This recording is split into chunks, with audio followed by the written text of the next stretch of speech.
Shalom a todos, então mais um dia para uma lição a cada dia do Hafetz Haim, o Rabino Israel Meir Kagan a Cohen, porque ele era Cohen, nós sabemos. Nós estamos hoje no dia 114, estamos bem adiantados, não é mesmo?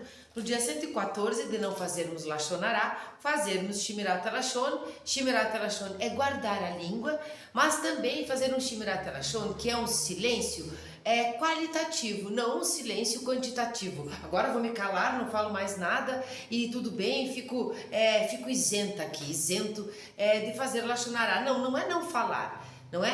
É um silêncio qualitativo. Quando que nós devemos falar, quando que nós não devemos falar, e também com respeito ao quando nós temos que ouvir, quando nós não devemos ouvir o Lashon Hará de alguém e tudo mais, quando é relevante, quando é importante, quando há uma denúncia, quando há alguma coisa séria, ou quando simplesmente é uma fofoca que nós vamos escutar ali só porque nós queremos colocar mais bagagem podre na nossa mochilinha. Então, não vai rolar quando for assim. Por isso, o nosso Shmirat HaLashon é qualitativo, não é quantitativo. Nós estamos na sessão 3, que é aquela dizendo, dando ouvidos ao Lashon Hará, a sessão 3. Fizemos a primeira parte, fizemos a segunda parte, estamos na terceira parte, onde diz respeito em acreditando em Lashon Hará. Dia 114 de não fazermos Lashon Hará, vou mostrar o livro para vocês, é este aqui, um livro muito simples. Se você tem o livro, pode acompanhar no livro. Se você não tem o livro, não tem problema, porque este é o nosso serviço aqui. Ler, interpretar, tentar trazer para os dias de hoje o pensamento judaico, os ensinamentos judaicos, nesse caso aqui de 100 e poucos anos atrás, que é o tempo, a época onde o Hafetz Haim viveu. Tá? Essa compilação é feita pelo senhor Shimon Filkeman e Yitzhak Berkovitz. Às vezes eu não leio, tá? Às vezes eu não digo os responsáveis por essa compilação, por essa organização dos pensamentos aqui sobre Lashon Hará, do Hafetz Haim, são esses dois autores. É uma organização de um trabalho feito uma vida todinha. Não é? Ele se dedicou muito, o Hafetz Haim, à boa fala, à comunicação decente, a comunicação delicada, gentil, educada entre as pessoas, não é? Com o objetivo de nós nos melhorarmos, nós temos um relacionamento melhor com as pessoas, com o entorno, e sim um objetivo maior, que é a redenção da humanidade, porque nós sabemos que as guerras, assim, não só as fofoquinhas, não é? Mas que as discórdias, que as intrigas, que o ódio gratuito, ele começa com a boca, com a língua. Então é ali que nós temos que trabalhar. Assim entende o Hafetz Haim. Então, o dia 114, de não fazermos Lashon Hará e fazermos Shmirat HaLashon, diz respeito ao 24 de Tevet, tá? Do primeiro ciclo, e o 25 de Tammuz do segundo ciclo. Lembrando que o primeiro ciclo começa em 1 de Tishrei e o segundo ciclo começa em 1 de Nissan. Ele faz todos os 178 dias e depois novamente 178 dias e a perder de vista para o resto da vida, quiçá depois da vida, porque nós precisamos realmente aprender isso. Se você não começou no dia, no comecinho ali no 1 de Tishrei e tudo mais, ou de 1 de Nissan, não faz a menor diferença no sentido de aprendermos e treinarmos. Comece já, comece hoje. Mas comece nos vídeos do comecinho, tá? Não tem hora para começar, como não tem hora para terminar, não é? Esse é um trabalho árduo. A máxima do dia é: o sofrimento nos aproxima de Hashem.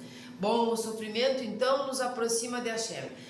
A máxima geralmente está colocada na parte direita aqui do livro, inserido aqui dentro, é dali que tiram a máxima do dia, que é na parte do Sefer Shmirat HaLashon. Então, às vezes a gente lê sobre Lashon Hará e não entende o que quer dizer a máxima, mas nós vamos compreender mais adiante. O título é Observações Inocentes. Lembrando que no dia 113 nós falamos em a exceção à regra, né? Sempre vai ter uma exceção quando é que nós vamos poder escutar e dar ouvidos a alguma coisa que parece ser uma maledicência, mas não é. Enfim, lembrando também que essa é a seção 3, diz respeito a escutarmos, né? Ouvindo Lashon Hará. Eu vou fazer a benção Baruch atah Adonai Eloheinu melech haolam, shakol nihya bidvaro.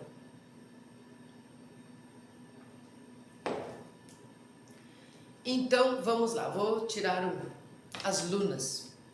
Em alguns casos, subtítulo, título, observações inocentes.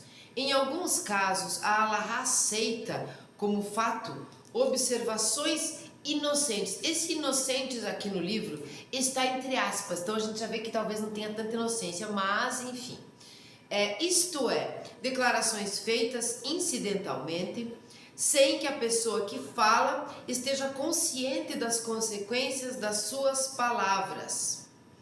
Via de regra, as pessoas não mentem desnecessariamente, de modo que quando uma pessoa não percebe que está dizendo algo importante, pode-se acreditar que esteja dizendo a verdade. Então, às vezes, as pessoas realmente não sabem que aquilo é Lashon Hará. No começo do nosso estudo, na parte do falando mesmo Lashon Hará, nós falamos muito, foram vários dias, sobre aquela pessoa que vem e fala, ela é fofoqueira, genuína, nata, ela fala fofoca, ela não acha que aquilo está errado, não é? Foi aquele momento do nosso estudo que nós tínhamos que demonstrar para a pessoa que nós não queríamos saber sobre aquilo, mas sem ofendê-la e tudo mais. Aquele tipo de pessoa, geralmente não se toca que o que está falando ali, às vezes uma mentirinha, né,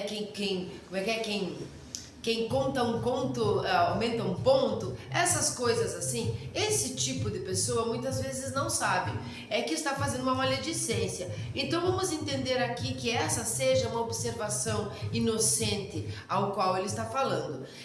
Quando ele diz ali, sem que a pessoa que fala esteja consciente, via de regra, as pessoas não mentem desnecessariamente. Tá? Via de regra, nós estamos falando aqui de exceções. Então, via de regra, a pessoa vai lá, fala uma mentira e ela tem um objetivo ali, tem um porquê dela estar mentindo ali, não é? Então, geralmente não é desnecessário. Tem música por aqui.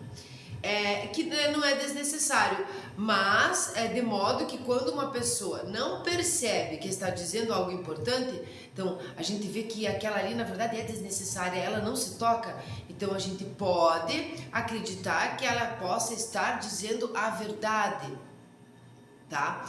A Allahá, que é a lei, concede a essas afirmações a condição de testemunho em duas instâncias. Então, essa pessoa, essa coisa que a pessoa falou, essas palavras, essas observações inocentes, entre aspas, às vezes uma mentira, não é? Negativa, né? Uma observação inocente negativa, quando é que ela pode ser testemunha ali, quando que nós podemos dar um pouco de atenção. Quando se tem certeza de que no final a história verdadeira será revelada a todos. Então você escuta, mas você sabe que vai ser revelada. As pessoas não fabricam contos quando tem certeza que as suas mentiras serão reveladas como tais. Então elas não fabricam, elas não inventam uma história quando elas têm certeza que aquilo vai ser revelado. Elas juram que não vai ser. Esse primeiro caso aqui, o que nos interessa é a primeira parte, quando se tem certeza que no final a história verdadeira será revelada a todos. Então, trazendo para os dias de hoje, tá bem alto, né? É um som. Mas é a gurizada que trabalha aqui perto, eles são bem jovens, eu não me importo muito, eu não me incomodo muito, não é? A gente tem essa mania de ficar se incomodando, não é? Isso também é importante. É porque é um Lashon Hará escutar umas músicas bagaceiras que eles costumam escutar. Mas eles são a juventude, isso vai passar, logo eles entram pro serviço. Eu me incomodava muito no começo, mas agora eu não me incomodo mais. Quando nós estamos falando aqui, ó,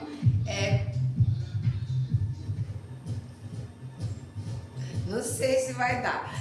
Quando se tem certeza que no final a história verdadeira será revelada a todos, para os dias de hoje, imagine uma câmera.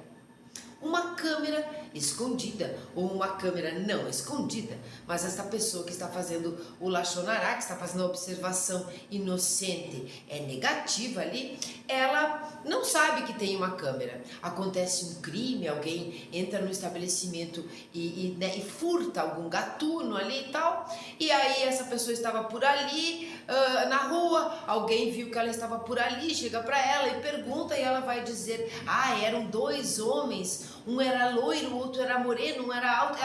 Ela descreve algo que a maioria ali sabe que é mentira por algum motivo, não pareceu que eram dois, ou sei lá, tá? Mas essas pessoas que escutam, elas dão ouvidos ali, então esse testemunho ele é pseudo válido. Por quê? Porque existe uma câmera, e esta câmera vai derrubar a pessoa do cavalo, esta câmera vai demonstrar que ela estava mentindo.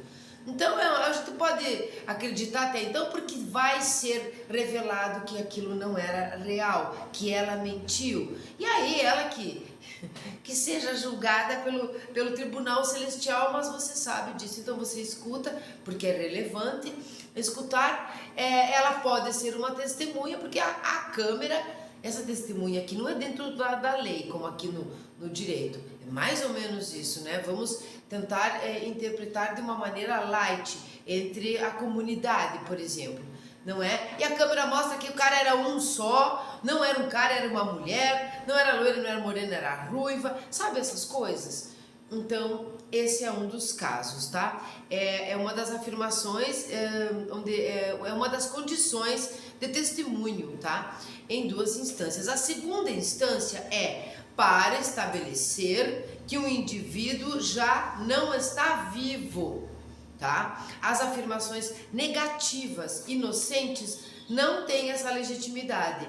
Elas são Lashon Hara e não é permitido acreditar nelas. Então aqui não é permitido acreditar nelas para estabelecer que o indivíduo já não está vivo. Essa aqui, eu tenho um exemplo, tá? Particular, como sempre, eu tenho uma história particular para contar. Não é exatamente isso aqui, mas nós vamos conseguir entender como que uma fala, uma observação inocente, entre aspas, alguma coisa negativa assim, ela não pode dar legitimidade, ela não tem o condão de dar legitimidade, como está escrito aqui, ó. As afirmações negativas inocentes não têm essa legitimidade. Qual legitimidade? Estabelecer que o indivíduo já não está vivo. Então a pessoa chega lá e diz, né, não, fulano morreu, ou sei lá o que. Não tem essa legitimidade, precisa ir a fundo disso, não pode aceitar assim. Isto é um testemunho, mas nós precisamos observar e pesquisar ali, analisar. Investigar. Então a história particular que eu tenho para contar para vocês é a seguinte. Estava eu andando de bicicleta na outra encarnação, na verdade, porque faz muitos anos. Treinava, tá? Treinava de bike. Então eu fazia 24 quilômetros 2 vezes por dia. Então eu ia até, né, eu e uns parceiros ali de bike. Nós íamos até determinado ponto, onde davam 12 quilômetros, lá nós parávamos, fazíamos uma prece, sim, né, de agradecimento por estarmos ali inteiros e vivos, e voltávamos. Mais 12 quilômetros, isso se repetia de manhã e de tarde, né, muitas vezes, algumas vezes era só uma vez mesmo. Bom, certa feita, eu estava indo, né, nós estávamos indo, nós, meus parceiros ali, estávamos indo, e da metade para o final da nossa estrada, dessa ida, né, de 12 quilômetros, né, a cidade é muito pequena, nós estávamos no asfalto, não é na BR, mas nós estávamos perto da cidade, a gente vai até o trevo que leva a outra cidade. Nessa ida, nós avistamos uma Kombi, né, sabem Kombi, né, aquele carro comprido, uma Kombi, e nós reconhecemos a pessoa que estava dentro. Então tinha um senhor, 2 crianças, esse senhor era conhecido da cidade aqui. Nós avistamos, cumprimentamos e tal. Ele estava indo, né? E mais adiante nós vimos um caminhão de brócolis. um caminhão carregado de brócolis descendo, né? Mais adiante, quando nós ultrapassamos a Kombi, tá? Essa é a real, nós ultrapassamos a Kombi, nós passamos a Kombi. Talvez ele estivesse devagar, eu não me lembro de muitas coisas. Então a gente ultrapassou a Kombi, vimos o caminhão voltando. Continuamos a nossa jornada até o trevo, onde nós parávamos, fizemos a nossa prece e voltamos. Isso levou alguns minutos, eu não sei dizer exatamente quantos minutos, porque você nunca espera que determinadas coisas vão acontecer, não é? Então nós fizemos a nossa prece e voltamos. Quando nós estávamos voltando, deu para ver já de longe, não é? Muitos brócolis no chão, na estrada, muitos brócolis. Eu realmente não me recordo se este caminhão estava tombado, não estava, eu não me recordo disso, né? Até porque eu não saberia que ia ter um canal do YouTube e ia contar isso para vocês. Então isso ficou lá no passado, como eu disse, na outra encarnação. Quando nós avistamos então esse caminhão de brócolis, mais adiante a Kombi estava, tá? Um pouco na diagonal, um pouco para dentro do acostamento, assim, não é? E já tinha ambulância, eu não me lembro se tinha os bombeiros, a ambulância é de certeza, tudo aquilo ali. Nós tivemos, né, que voltar. Não pare para ver, para olhar, para fazer esse relacionar com os olhos de repente. Não se dê essa chance, essa oportunidade do Yetzirah, que não vai ajudar nesse momento, ficar ali construindo coisas, tá? Eu sei que muitas pessoas gostam realmente. Isso não é incomum, isso não é raro, isso é bem comum. Dá um acidente, uma coisa assim, todo mundo para olhar. Você vai ajudar? Você tem o objetivo de ajudar? Você tem como mudar o resultado? Não. E ajudar mesmo ali? Tem? Não. Então não fique, não aglomere ali, deixe a ambulância ali, os paramédicos ou a polícia ou os bombeiros fazerem o seu serviço. Então a gente voltou devagarzinho, né? Reconheci a Kombi, sei quem é a pessoa e tudo mais. E as pessoas estavam realmente dentro, não é? Dentro da Kombi. E toda aquela ambulância, voltamos para casa, voltamos para a cidade, não é? E no mesmo dia eu fiquei sabendo que o motorista faleceu, não é? E uma das crianças, infelizmente, Deus nos livre de uma coisa dessa, mas foi o que aconteceu, não é? O motorista e uma criança e o outro não. Bom, então, alguns dias depois, eu fui procurada pelo advogado da família, né, do falecido. Eu fui procurada porque alguém disse que eu estava por ali, que me viu, enfim, ou talvez tenha perguntado para os outros da turma ali, mas não quiseram testemunhar. Eu fui até o escritório do advogado e ele me perguntou, a pergunta é a seguinte: você viu? E o que é que eu vi? Eu vi a Kombi, quando passei por ela, eu vi o caminhão vindo, depois eu vi o acidente já acontecido, não é? Eu não vi nada mais além disso. Então a pergunta, o objetivo maior era o seguinte: provavelmente por conta de indenização, essas coisas, eu não fui adiante, não fui no fórum, ser testemunha, coisa nenhuma, eu fui simplesmente no escritório. Parou por ali, eu acho que houve uma conciliação sem levar à justiça, eu não sei disso. Então, o objetivo era saber se você percebeu alguma coisa no motorista. Você pode nos dizer se ele adormeceu, se ele desmaiou ou teve uma morte súbita mesmo antes de bater, né, no caminhão, antes do acidente acontecer? Você tem como dizer isso, não é? Ou foi por conta do acidente? Eu poderia dizer assim: olha, ele estava muito devagarzinho, não é? A gente inclusive conseguiu ultrapassar por ele, talvez ele estivesse realmente, não estava bem, e adormeceu, perdeu, né, o volante ali e tal. Eu poderia dizer isso, mas eu não vi isso, não é? O fato dele estar devagarinho não quer dizer que ele já estava morto ou que ele estava desmaiando. Né? Nesse momento eu também não poderia dizer não, ele estava muito bem e foi barbeiro, ou não, ele estava muito bem e vinha certo na sua estrada, o outro aqui se atravessou. todas as coisas que eu dissesse ali seriam mentira. Então qualquer coisa que eu inventasse ali não legitimaria o fato dele não estar mais vivo.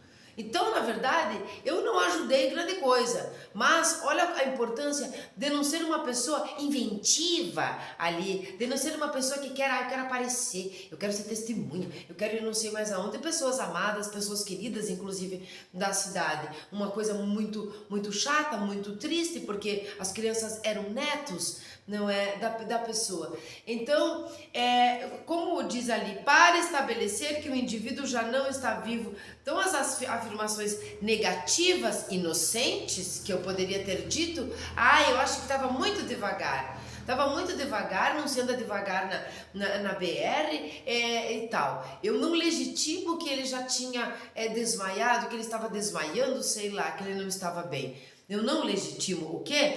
Eu não estabeleço que o indivíduo já não está vivo com esta minha fala. Entenderam mais ou menos para nós trazermos para os dias de hoje? Quando é um alerta para que a gente não ache que está ajudando, quando simplesmente quer, o seu ego ali falando, eu não sei nem quem é que é, eu acho que eu ia Tserrara, mas Tserrara é o ego também, né? Esse ego de letrinha minúscula, que quer ver uma coisa, que quer parar, que aglomera, que não ajuda e tal. É um alerta para que nós não sejamos essa pessoa, que nós não façamos isso. Então, eu pouco ajudei, mas olha só que coisa boa, eu tive um exemplo vivo para trazer para nós, porque essas coisas não são fáceis de colocar nos dias de hoje. Vocês entenderam? Eu espero que sim. A mensagem é não minta. A mensagem é simplesmente não minta. Não conte conto. Não ache que isto é bonitinho, não fale que você viu alguma coisa que você não tinha certeza, não pague mico inventando uma história, prejudicando alguém, depreciando, prejudicando alguém, seja lá quem for, que de repente tinha alguém ali parecido, quando tem uma câmera mostrando e vai realmente desmascarar você. Não faça isso.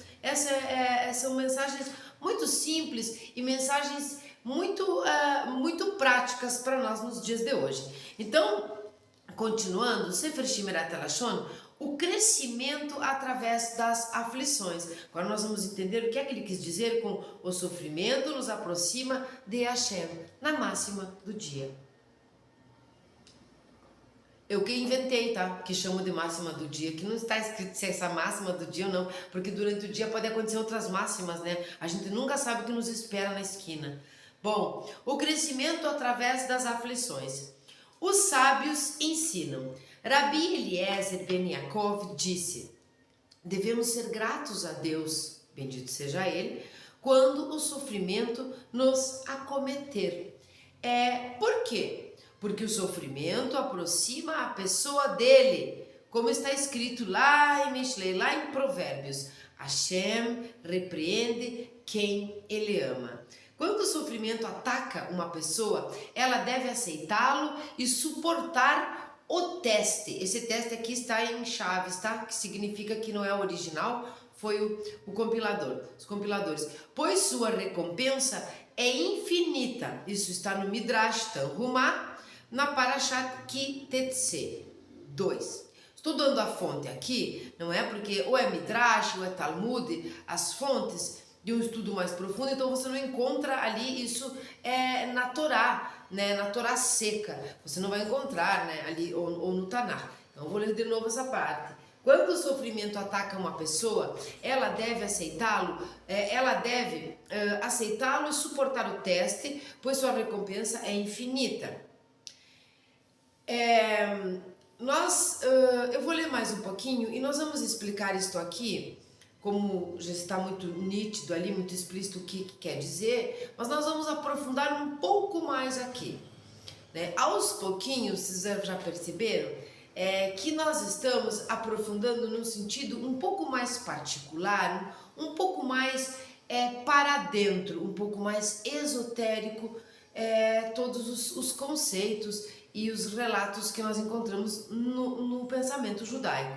Aguarda em silêncio, Hashem. Aqui está entre chaves assim: aguarda em silêncio a salvação de Hashem. e aguarda por ele durante longo tempo. Isso aqui é Salmos 37, 7. Coloca as suas esperanças em Deus, bendito seja ele. Se ele te trouxer aflições, não demonstres desdém. Aceita o teu destino como aceitarias instrumentos musicais. Espera durante longo tempo. Pode ser relacionado homileticamente com flautas. Vejam bem aqui, tá? Isso é Yalkut, Shimoni, sobre Salmos 729. Por isso que nós vamos precisar entrar numa coisa um pouco mais esotérica e entender onde os autores colocaram chave e onde nós vamos tirar esta chave, deixar o original para tentar entender um pouco mais profundamente. Então eu vou voltar aqui. Vamos voltar lá em cima. Porque o sofrimento aproxima a pessoa dele, como está escrito. Hashem repreende quem ele ama. Quem ele ama? Hashem. Ele ama todo mundo. Como é que ele repreende com sofrimentos e coisas assim? Então nós vamos colocar aqui em cena não é uma pessoa, mas nós vamos colocar aqui mais um conceito dentro desta equação. Por quê? Porque Deus nós nunca tiramos da equação. Então ele repreende. Onde é que eu tô? Repreende quem ele ama. Agora, sabe aquela expressão de eu superior, o ego um pouco além, as dimensões da alma, né? Quando nós estamos lá, naquelas dimensões às quais nós não temos acesso aqui no dia a dia e tudo mais, a nossa consciência, aquela consciência consciente, aquela consciência não tão consciente de que está consciente, é aqui que há a repreensão. Não é? Esse casamento, essa combinação, esta parceria com a nossa consciência e a divindade. Então ele repreende, ele não vem te repreende assim, mas a nossa consciência, aquele fato que não existem as palavras no judaísmo que nós podemos trazer aqui para o português ou no próprio ensinamento judaico sobre ação-reação, né? Sobre o mérito positivo e negativo. Então, sobre causa e consequência. Essas consequências são aquela maneira da divindade, né, juntamente com a nossa consciência, de nós irmos eliminando dívidas. Entendam assim, eliminando dívidas, sabe? Eliminando erros no alvo, eliminando as consequências dos nossos pecados, dos nossos erros no alvo. Então isso é bem mais esotérico. Depois, quando o sofrimento ataca uma pessoa, ela deve aceitá-lo e suportar o teste. O teste está entre chaves, então significa que sem chaves estaria escrito: quando o sofrimento ataca uma pessoa, ela deve aceitá-lo e suportar, pois sua recompensa é infinita. Então ele fala aqui o teste, porque a recompensa é infinita. Porque aqui você fez o quê? Você diminuiu a dívida. Vamos falar a palavra dívida que fica mais fácil. Você diminuiu, você fez um tikkun ali. Lembre-se que nós estamos aqui e nós estamos aqui por vários motivos. O propósito da criação, o propósito de Deus na criação é a evolução, mas nós erramos por conta de termos livre-arbítrio, então nós estamos sempre consertando, por isso nós chamamos de Tikkun Olam, o conserto do mundo, mas o conserto do mundo significa que o mundo pecou, não é? Então a natureza pecou, todo mundo pecou. Então nós vamos entender aqui que o Tikkun é feito individualmente para que isso reverbere, para que isso repercuta no coletivo, no conserto do mundo. Então se conserta você. Sabe quando a gente diz que uma andorinha não faz verão, não é? Então a andorinha pode até vir e ficar lá sozinha no quentinho, não é? Mas as outras é que fazem verão, as outras é que chamam e que a estação entende, todas migraram, não é? Então ali há um processo coletivo. Então, quando ele diz ali aceitar isso, aceita de bom grado. Você teve ali um pequeno concerto no grande concerto que você está fazendo em si mesmo. Sabe que nós estamos que nem aquelas coisas que tem, aquelas imagens, aquelas esculturas lá idólatras, a pessoa se esculpindo. Nós vamos fazendo isso, nós vamos acertando, nós vamos consertando, não é? Nós vamos consertando. Bom, aguarda em silêncio, aí vem aqui, ó, a salvação de, esta salvação de está dentro de chaves, tá? Não sei se tem como aparecer ali, ó. Ela está entre chaves, o que significa que o original está. Aguarda em silêncio Hashem, e aguarda por ele durante longo tempo. Coloca as tuas esperanças em Deus, bendito seja Ele. Se Ele te trouxer aflições, não demonstres desdém. Então, não demonstre desdém pelas aflições que lhe foram trazidas. Aproveite isso, não é? Aproveite, aprenda com isso. A salvação vem de Hashem. Essa salvação nós vamos tirar. Aguarde em silêncio Hashem. Aguarde em silêncio a combinação, não é? Da divindade com a sua consequência, com a sua consciência. Me desculpem. Aguarda por ele durante longo tempo. Este longo tempo está nos Salmos. Este longo tempo, se nós quisermos entender isso esotericamente, é um longo tempo de muitas vindas para esse mundo físico. Sabem que eu sou reencarnacionista, não é mesmo? E que isso é judaico? Sim, embora alguns digam que não. Sim, então, né, tem que ler Yitzhak Luria. Então, todas essas vindas aqui, nem tudo nós conseguimos consertar, não é mesmo? Então nós precisamos estar, o tempo é longo, é muito longo até que nós chegamos realmente a um tikkun olam e a um tikkun de nós mesmos, porque acredito que não tenha ninguém aqui que ache que com 80, 70, 90 anos nós consertamos todas as coisas da vida e nunca erramos, não é? Então nós precisamos voltar. Continua, coloca as esperanças, se ele te trouxer aflições, não demonstres desdém, aceita o seu destino como aceitarias instrumentos musicais. O aceitarias está em chaves, então foi colocado, não é? Enxertado. Então, o original ficaria: se ele te trouxer aflições, não demonstres desdém, aceita o teu destino como instrumentos musicais. E quando ele fala espera durante longo tempo, ele pode estar relacionado homileticamente com flautas. Olha só como isso é interessante. Eu vou ler aqui embaixo. Eu vou continuar, depois eu vou ler a nota de rodapé. Nós vamos entender este longo tempo, as vidas, metaforicamente ou homileticamente, como ele diz ali, que podem ser as flautas, porque está lá escrito em Yalkut Shimoni, tá? Nos Salmos. Aceitar os insultos sem amargura, com o conhecimento de que tudo o que acontece é a expressão da vontade divina, é aceitar uma forma de aflição, como afirma o trecho acima.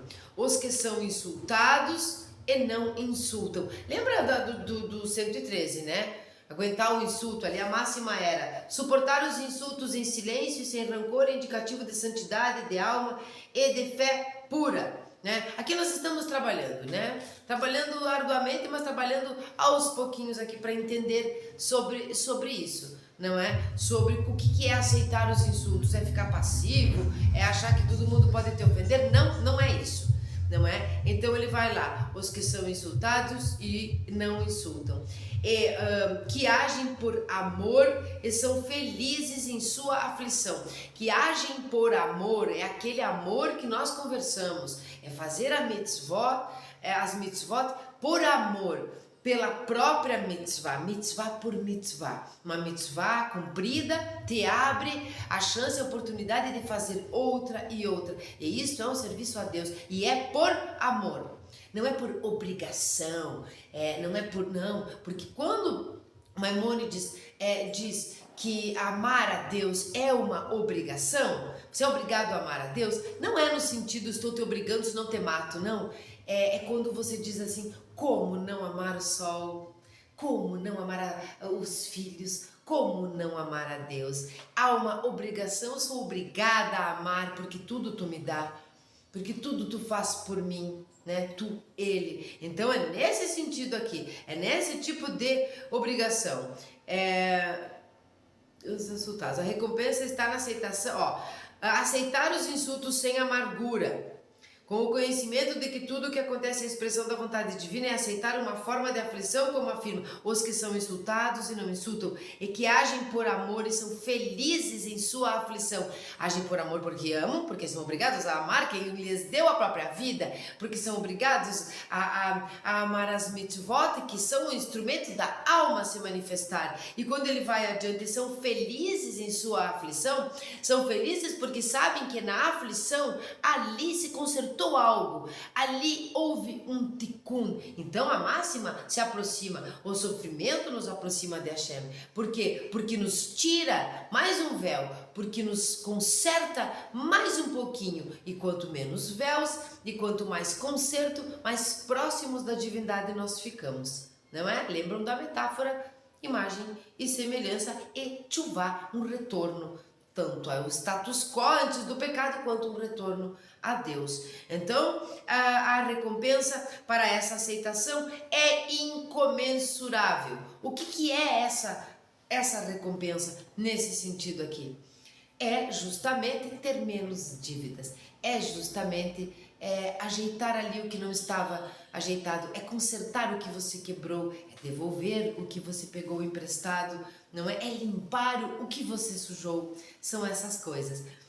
Nesse momento aqui, ali na parte são felizes em sua aflição, tem uma nota de rodapé, nós vamos ler a nota de rodapé. Uma vez o tzadik Rav Zalman de Volozhin, ele era discípulo do Gaon de Vilna, grande cabalista, os dois, estava viajando com seu irmão, o Rav Chaim. Ao chegarem a uma pousada, o dono falou com rudeza e se recusou a dar-lhes um quarto para passarem a noite.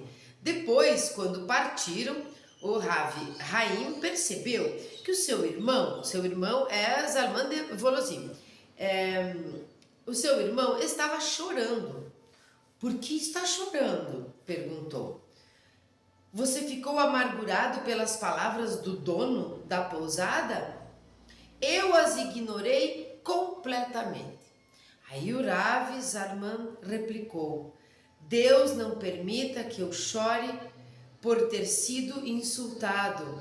Eu estou chorando porque sinto uma pequena leve dor interior em consequência das suas palavras. Eu choro porque ainda não atingi o nível daqueles que são insultados e são felizes em sua aflição. Esse aqui é do Sefer Toldot Adam. Olha que lindo. Então ele estava chorando porque tinha sido insultado?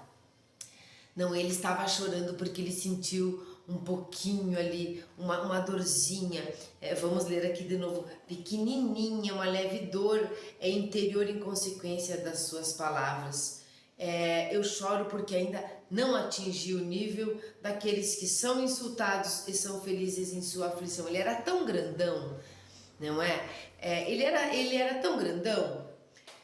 O Rav Zalman Volozhin, ele era tão grandão que quando ele recebeu aqueles insultos, ele sentiu um pouquinho de dor por aquilo ali, mas porque ele estava chorando por conta de entender que ele ainda não era grande o suficiente para ser insultado e se sentir feliz com isso, não é? E se sentir feliz na sua aflição.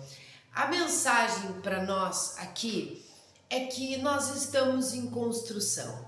Nós estamos diariamente nos construindo e nos consertando, porque no mesmo tempo que nós estamos nos reconstruindo, nos construindo, nós estamos errando. Então nós precisamos fazer tikkun. Nós consertamos, construímos, erramos, consertamos e assim nós vamos indo. Quando você chega num elevado patamar como aqui o Rav Volozhin, o que acontece com a pessoa? Ela começa a ver os seus próprios erros, ela começa a sentir ali que ainda não está onde deveria, mas esse é o primeiro toque, esse é o primeiro insight. Existem pessoas que sequer percebem que deveriam ter agido diferente, ou que deveriam ter sentido diferente, ou que deveriam ter interpretado diferente. Enfim, aqui ele está falando como um grande homem cabalista que era, ele está falando daquele momento onde você já percebe que não deve levar os insultos para as últimas consequências, mas que você ainda não é esta pessoa, aquela que escuta e agradece pelas aflições e os sofrimentos. A mensagem do dia de hoje é não minta. A mensagem do dia de hoje é suporte os insultos. A mensagem do dia de hoje é discernimento para as coisas que têm e não têm valor. É desnecessário mentir, é nojento mentir, é complicado, essas observações inocentes que talvez você mesmo, na maioria das vezes, sabe que de inocente as suas observações não tinham nada. Então, saia disso, sem mentira, sem omissão, sem depreciar, sem prejudicar ninguém. Tenham todos um maravilhoso dia. Esse foi o dia 114 de não fazermos Lashon Hará, de fazermos Shmirat Lashon, com muito amor realmente, tanto pelas mitzvot, quanto pelo Criador indireto das mitzvot, né? Hashem. Um ótimo dia para todos vocês, até o dia 115.